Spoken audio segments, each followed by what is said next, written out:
anggaplah saya mau bangun rumah idaman, ya. Siap, siap. Rumah idaman, tetapi masih bingung nih. Saya mau bangun pakai konvensional kah? Ataukah mungkin memilih untuk menggunakan teknologi pracetak. Pracetak. Jadi Iya. pertanyaannya itu kenapa sih saya Iya, iya. Penting. lebih baik memilih pracetak gitu, Mas? Itu hal yang terpenting, Pak Ilyas. Jadi yang harus kita jawab pertama itu justru itu. Kenapa sih harus memilih rumah pracetak sebagai pilihan teknologi gitu ya? Ya sebagai pilihan tentu semua bebas ya memilih apa yang disuka, apa yang dimau. Tapi mungkin sedikit menganalogikan, misalnya Pak Ilyas, kalau Pak Ilyas mau beli mobil, Ya. kira-kira datangnya ke dealer atau bengkel las? Kalau ditanya mau beli mobil ya tentu ke dealer lah, pastinya begitu. Ya. Nah sebenarnya teknologi itu juga seperti itu Pak. Sebenarnya di dealer itu juga kita nggak tahu pasti lah karburatornya seperti apa, teknologinya seperti apa. Tapi kita percaya bahwa di dealer itu menjual mobil yang Iya. pabrikan, Iya, yang benar. ada pabriknya. Nah, sebenarnya teknologi pracetak itu juga seperti itu. Jadi teknologi pracetak itu bahan bangunan yang dibuat di pabrik, Pak Ilyas. Oh, berarti pabrikasi nih, Mas? Ada ya? pabrikasi. Jadi kata Pabrikasi. kuncinya pabrikasi dulu, itu ada kelompok pabrikasi, banyak lah kelompok pabrikasi. Sebenarnya kayak kloset itu kan pabrikasi. Pintu Iya. kamar mandi itu pabrikasi. Pabrikasi, Nah, betul. jadi dan salah satu teknik pabrikasi ya pracetak ini dari beton dan besi ya. Nah itu, jadi memang seperti itu juga. Di pabrik tentu lebih standar. Kalau bicara soal membangun rumah, berarti kalau kita bicara beton atau kegiatan semen itu harus ditakar ya harusnya ya. Betul, bukan Nah, asal feeling kayak kebiasaan atau tukang ya, itu biasa 1,5 gitu, Iya. satu truk pasir, satu truk pasir, satu ember biasanya sama satu 5 ember. ember atau berapapun lah. Iya. Itu biasanya juga tiap daerah beda-beda. Oh begitu ya. Pasti mutu pasirnya juga pasti beda-beda. Ah. Nah, itu Dan jadi ini tentunya tidak menjadi standar ya antara ya, rumah satu dengan rumah yang lain ya. betul. Kami itu akan jadi pilihan yang sangat harus diperhitungkan. Iya. Nah, manakala teman-teman yang membangun bangunan membutuhkan kepastian kualitas, kepastian waktu, dan kepastian biaya. Iya. Nah, karena pabrikasi, ya sama lah. Mungkin bikin di mobil di bengkel sebelah rumah bisa lebih murah, tapi kan waktunya belum tentu, kualitasnya juga belum tentu gitu. Mirip seperti itu Pak Ilyas analoginya. Kalau kita bicara pabrikasi itu biasanya Mas ada semacam lembaga auditornya juga bahwa satu pabrik itu betul-betul konsisten dengan takaran, kemudian betul-betul konsisten dengan kriteria-kriteria bahan yang Iya, betul. digunakan. Bagaimana dengan pabrikasi di pracetak, Mas Yuris? Nah, inilah menariknya pracetak. Jadi kalau bicara soal standarisasi atau standar pabrik, kita harus cerita dulu tentang sejarahnya pracetak, Mas. Oh, ya sekalian aja nih. Ya, tidak bisa Sekalian, dilepaskan, ya. tidak bisa Betul, dilepaskan. betul. Oke. Karena memang pracetak itu mungkin orang yang pertama baru dengar ya pracetak gitu. Tapi di pracetak itu ada 3 keluarga, Pak. Ada 3 kakak beradik atau apa ini? 3. Oh begitu. Mungkin saudara seperguruan. Ya intinya ada 3 varian dalam pracetak 3 itu. varian, iya. Jadi yang pertama itu Risa, yang kedua Ruspin, yang paling bungsu Rimai tadi. Rimai tadi ya. Nah, jadi kami di rumahpracetak.id itu juga berlaku sebagai aplikatornya Risa dan Ruspin. Jadi Risa dan Ruspin ini adalah teknologi punya pemerintah Republik Indonesia. Kementerian PUPR tepatnya Kementerian mungkin. PUPR, ya. Iya. Sekarang di Bina Teknis namanya. Dulu Puskim. Risa itu terdiri dari 3 panel, Pak. P1, P2, P3 namanya. P1-nya Risa itu juga P120-nya Rimai.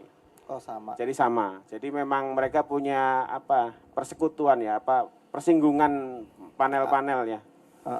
Jadi intinya itu. Jadi kita mengacunya juga standar-standarnya RTG istilahnya di pemerintah, rumah tahan gempa.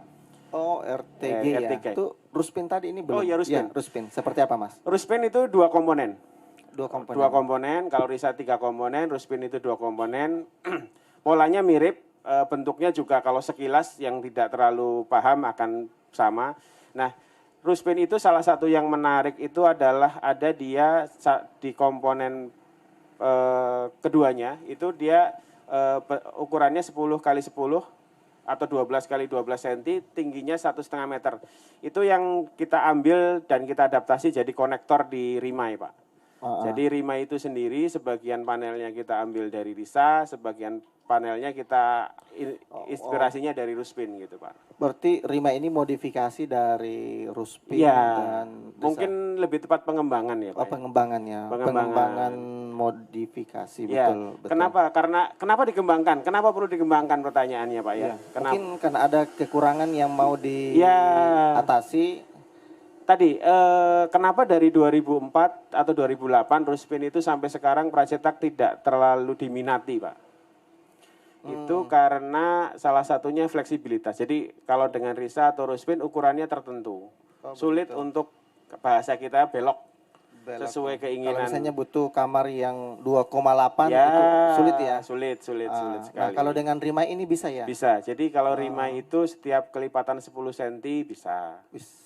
Kalau Bahkan 10 cm sudah kalau hampir semua ukuran berarti hampir semua ukuran. Atau juga kebutuhan-kebutuhan kayak villa segitiga, kayak Skandinavia style yang baru-baru ini itu juga bisa karena ada konektor khusus yang bisa diciptakan untuk itu. Jadi memang Rimai ini terus berkembang.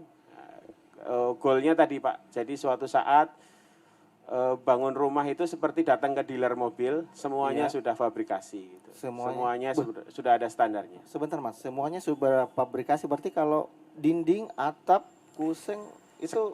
Iya, sekarang belum, tapi sekarang kita masih dengan bahan dinding atau bahan atap yang lazim lah.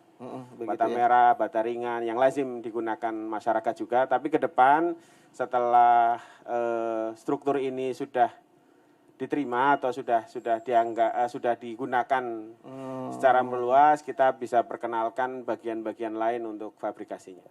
Oh begitu ya. Gitu. Iya, berarti ini teman-teman di sini dan di channel YouTube berarti untuk kedepannya mudah-mudahan tidak terlalu lama Mas ya, sehingga mudah-mudahan tidak terlalu lama lagi. Mau bangun rumah itu berarti ini juga Mas ya, dalam membangun itu akan lebih rapi mungkin Mas ya, karena kan tidak banyak material yang bertumpuk. Kemudian kalau misalnya buat lantai 2 dek kayak seperti ini sekarang itu tidak perlu lagi pakai bekisting bambu yang kalau menurut saya secara pribadi, artinya jika ada alternatif alternatif solusi yang kita bisa tidak mubazir, itu kan satu kubik kayu berapa sekarang Pak Samad? 2,5 sampai 3 juta ya, 3 jutaan ya, dan itu terbuat. Jadi kayak kemarin itu di lokasi pembangunan pertama kita Pracetak di Makassar, itu ada di Perumnas Antang Blok 10 ya, Jalan Biola. Teman itu bangun masjid 2 lantai. Saya tanya, ini material terbuang kayunya berapa? Wah, ini kalau dihitung ini hampir 20 juta ini semua. Bambu, balok, papan malnya. Nah, dengan teknologi ini berarti bisa kita berhemat tentunya Mas ya? Betul. Memang goalnya seperti itu. Jadi supaya hampir semua pekerjaan yang tadinya dikerjakan di proyek, itu bisa dikerjakan di pabrik, sehingga di lokasi proyek cukup dirangkai, cukup disusun gitu. Ya tentu ada standar penyusunannya, tentu ada standar merangkainya, tapi yang jelas memang tidak terlalu banyak bahan bantu yang diperlukan lagi di proyek untuk dipotong atau digunakan sementara. Jadi seharusnya bisa lebih efisien. Terkait ini juga mungkin Mas, kalau misalnya habis membangun itu kan banyak sampah-sampah kayu tadi itu. Ini kan sesuai juga dengan, apalagi orang yang tinggal di lingkungan yang padat, itu kan buangan kayunya kan sedikit tidaknya pasti akan menimbulkan gangguan, baik itu tetangga sebelah maupun pengguna jalan. Dengan teknologi ini berarti kita bisa lebih ini ya, artinya kita bangun rumah tapi tetangga tidak cemberut. Ya, tidak mengganggu orang yang lewat ya. Iya, betul. Karena harusnya kita mengut batu dari jalan malah kita taruh taruh pasir di jalan. Betul, Ya, betul. tapi memang kalau di negara yang mungkin lebih maju industri konstruksinya dari kita gitu, itu memang sudah tidak ada yang numpuk pasir di pinggir jalan sepertinya memang. Begitu, ya. Jadi memang ini memang soal kebiasaan, Pak. Soal kebiasaan, soal prioritas juga gitu kan. Mungkin padahal untuk membangun, apalagi tadi cerita soal 2 lantai itu butuh waktu yang lama biasanya. Iya, yang benar. lama biasanya. Kalau 2 lantai rata-rata di atas 6 bulan kalau pakai bangunan, kalau cara biasa ya Pak ya. Cara konvensional, Jadi ya. rata-rata di atas 6 bulan itu. Iya. Jadi memang ya ini pilihan, sekali lagi ini pilihan, tapi seharusnya dengan mengerti apa itu pracetak, apa itu ekosistem di belakangnya, mudah-mudahan jadi pilihan yang sangat membantu. Gitu. Sangat membantu. Baik, terima kasih Mas Yurus atas penjelasannya.